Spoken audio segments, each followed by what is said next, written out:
अजीज़ तलबा व तालिबात, अस्सलामु अलैकुम। उम्मीद है कि आप खैरियत से होंगे। हमने आपका जो T1 है उसके जितने लेक्चर मतलूब थे वो हमने आज से पहले ही दिए हैं। आज हम T2 शुरू कर रहे हैं और T2 का आगाज़ होता है एक नज़म से, और उस नज़म का अनवान है एक लड़की। और ये एक लड़की का जो एक नज़म है इसके 3 बंद हैं और हर बंद में 4-4 मिसरे हैं। गोया कि ये एक नज़म की शक्ल में एक नज़म ही है। आपकी किताब में नज़म के बारे में जानकारी नहीं दी गई है। मैं ये मुनासिब समझता हूँ कि इस नज़म की तशरीह करने से पहले मैं आपको ये बता दूं कि नज़म से क्या मुराद है। यूं तो हर मौजून कलाम को नज़म ही कहा जाता है, लेकिन आम इस्तिलाह में नज़म से मुराद वो शेरी असनाफ और असालीब हैं जिसमें किसी खास मौजू पर रबत और तसलसल से इज़हार ख्याल किया गया हो। तो इस एतबार से गज़ल के अलावा अगर मसनवी हो, मरसिया हो, रुबाई हो, ये सब इसी के दायरे में आ जाती हैं और मुख्तलिफ औकात पर या मुख्तलिफ मौक़ों पर इन पर इज़हार ख्याल किया गया है। वक़्त की मौज़ूनियत के साथ इज़हार ख्याल किया गया हो इस पर। नज़म जो होती है इसके अपने असालीब होते हैं, अपनी तवारीख होती है, अपने उसूल होते हैं। यानी उसूलों के पाबंद रहकर ही नज़म में तबा आजमाई की जाती है। इसके उसूल पुराने ज़माने में इतने सख्त थे कि कोई इनमें तरमीम नहीं कर सकता था, या वज़ा करदा कवायद और ज़वाबित के तहत ही नज़म में तबा आजमाई की जाती थी। लेकिन जूं जूं सियासी हालात, समाजी हालात, इक़्तिसादी हालात अब ज़माने में बदलते जा रहे हैं तो अदब में भी तब्दीली आई। इन तब्दीलियों की वजह से एक नज़्म जदीद का आगाज़ हो गया। पिछले 100 साल में इस नज़्म जदीद ने बहुत तरक्की की है। अल्लामा इकबाल, मोहम्मद हुसैन आज़ाद, मौलाना अल्ताफ़ हुसैन हाली ने इस सिनफ को फ़रोग़ देने में और इसको जदीद तर्ज पर ढालने के लिए ज़बरदस्त कोशिश की है। अब तो नज़म की कई किस्में हैं। एक तो वो पाबंद नज़म होती है, एक नज़्म मुअर्रा होती है, एक नज़्म आज़ाद होती है, एक नसरी नज़म होती है। खैर बहरहाल आपके सिलेबस में इन चीज़ों की ज़रूरत नहीं है। थोड़ी सी जानकारी मैंने आप तक पहुँचाई, उम्मीद है कि आप इसको याद रखेंगे। तो मैं शुरू करता हूँ उस नज़म को जिस नज़म का अनवान है एक लड़की। जहाँ चिड़ियाँ घनेरी झाड़ियों में चहचहाती हों, जहाँ शाखों पे कलियां नित नई खुशबू लुटाती हों और उन पर कोयलें कूकू के मीठे गीत गाती हों, वहाँ मैं हूँ, मेरी हमजोलियाँ हों और झूला हो। ये एक लड़की की ख्वाहिश है, एक लड़की की आरिज़ो है। और आरिज़ो उसके दिल में क्या है, तमन्ना उसके दिल में क्या है कि वो कुदरती नज़ारों का लुत्फ़ उठाना चाहती है अपनी हमजोलियों के साथ। और हमजोलियों के अलावा वो चाहती है कि वहां पर मेरे लिए एक झूला भी होना चाहिए।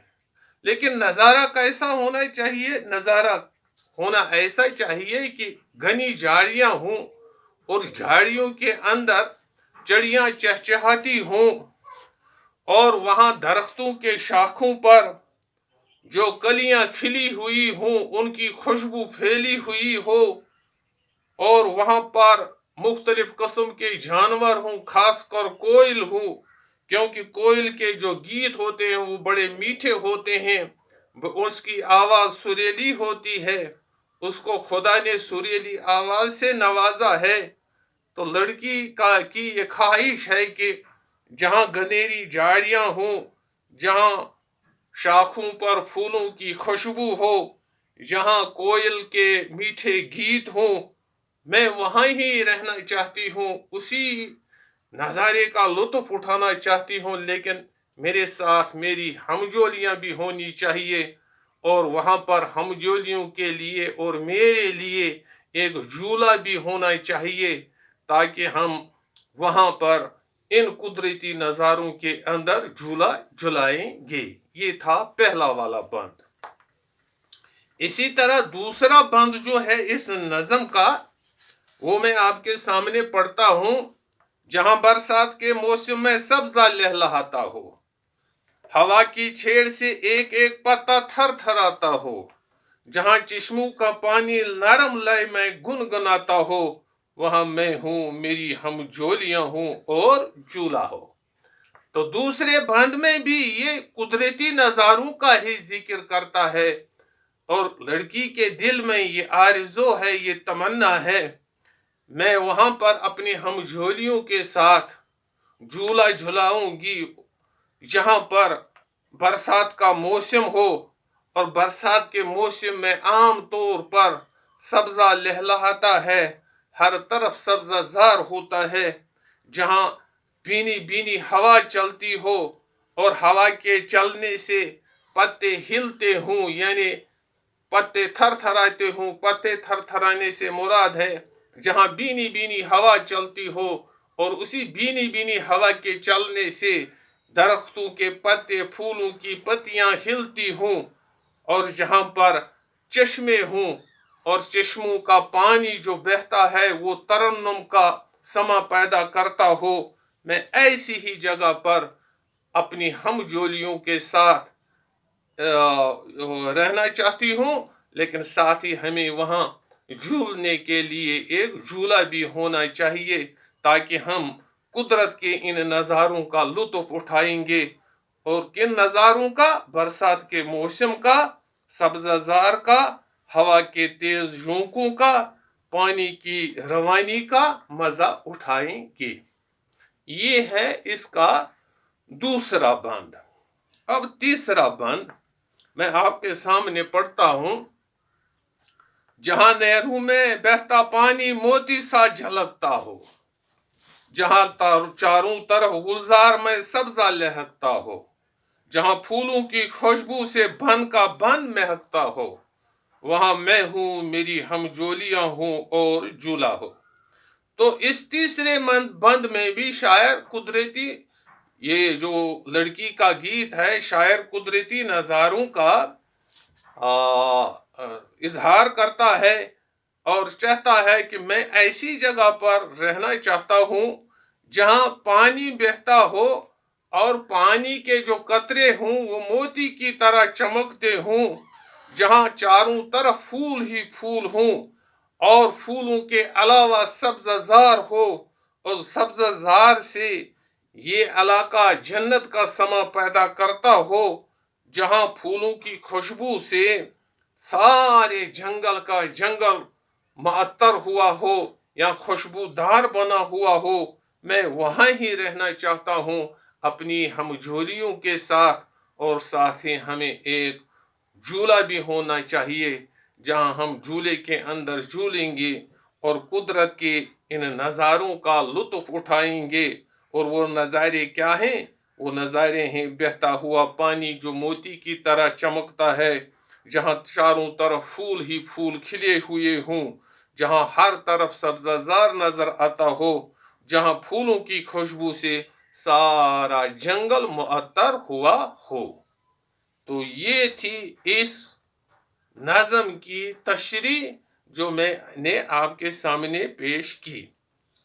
اور اس کے علاوہ میں آپ سے یہ بتانا چاہتا ہوں کہ یہ جو نظم ہے اس کے اندر جو 4 بند ہیں، اور چاروں بند جو ہیں اس کے ہم قافیہ اور ہم ردیف ہیں، چاروں قافیہ گویا کہ ایسے اس کو ایسا طرز دیا ہے شاعر اختر شیرانی نے کہ جب ہم رباعیاں کبھی پڑھتے ہیں یا رباعیوں کے بارے میں تشریح کرتے ہیں تو ہم دیکھتے ہیں وہاں پر کہ ایک ایسی رباعی بھی ہوتی ہے جس کے چاروں طرف ہم قافیہ اور ہم ردیف ہوتے ہیں، ہم ان کو غیر کھسی رباعی کہتے ہیں، اور غیر کھسی رباعی کی طرز پر ہی اختر شیرانی نے یہ نظم لکھی ہے۔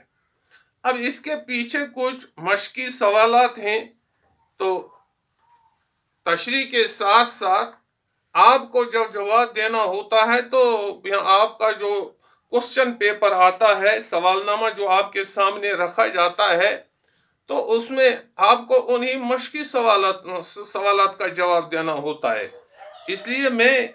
اس لیے ضروری سمجھتا ہوں کہ پہلے میں آپ کو اس میں جو نئے الفاظ آئے ہیں، تو اس میں ایک لفظ آیا ہے ہم جولی کہتے ہیں سہیلی کو، اور دوسرا لفظ جس میں آیا ہے گلزار کہتے ہیں چمن کو، اور تیسرا لفظ جس میں آیا ہے لائی کہتے ہیں ترنم کو، سر کو، اور بن کا مطلب ہے بن کہتے ہیں جنگل کو، اور بن سے مطلب ہے جنگل کا جنگل، یعنی پورا جنگل۔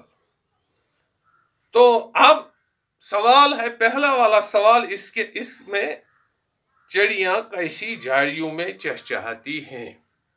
تو تشریح کے اندر میں نے آپ کو بتایا چڑیاں گھنیری جھاڑیوں کے اندر چہچہاتی ہیں، بس ایک سطر میں اس کا جواب ہے، مختصر جواب اس کا یہ ہے کہ چڑیاں جو ہیں وہ گھنیری جھاڑیوں میں چہچہاتی ہیں۔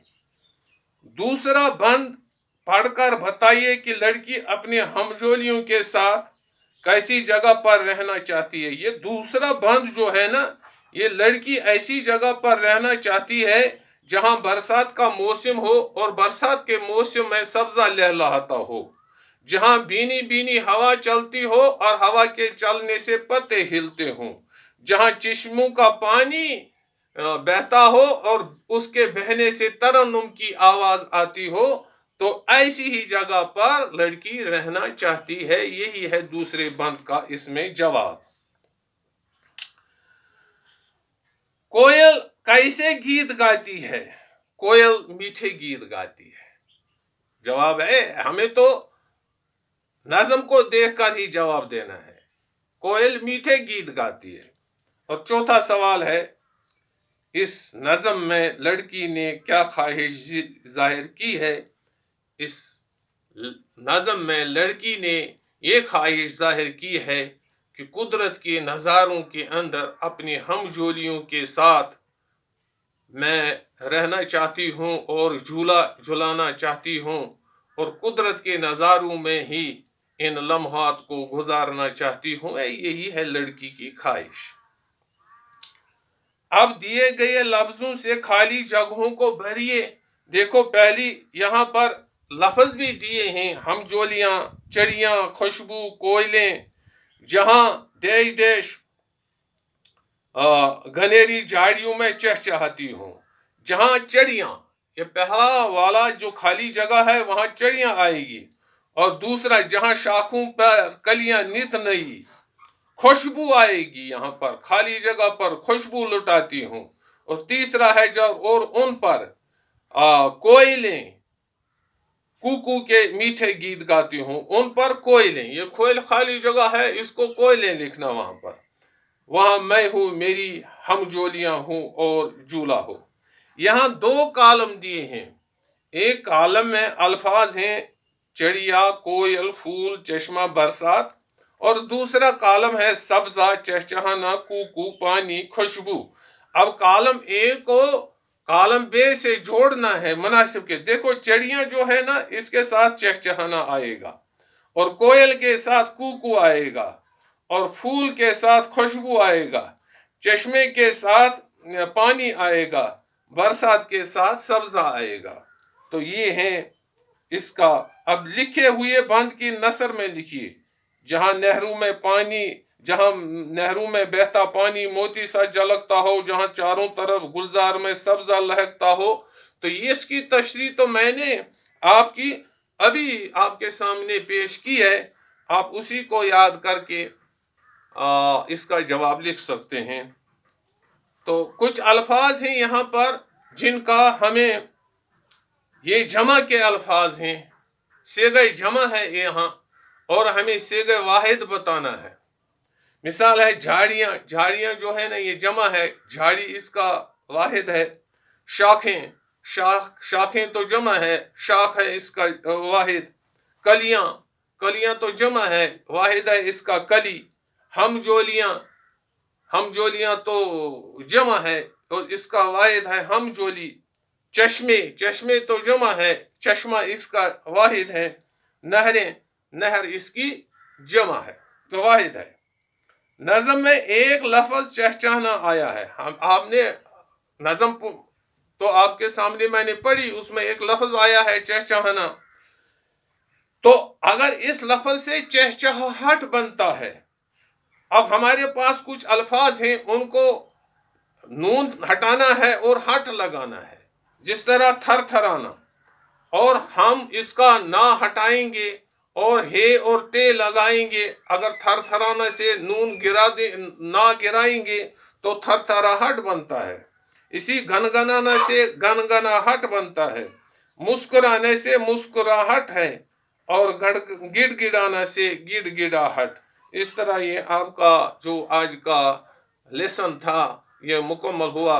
امید ہے کہ آپ اس کی طرف پورا دھیان دیں گے، اور دھیان دینے کے بعد اس کو اچھی طرح پڑھیں گے اور اس تشریح کو ذہن نشین کریں گے جو تشریح میں نے آپ کے سامنے رکھی ہے۔ خدا آپ کو سلامت رکھے، والسلام۔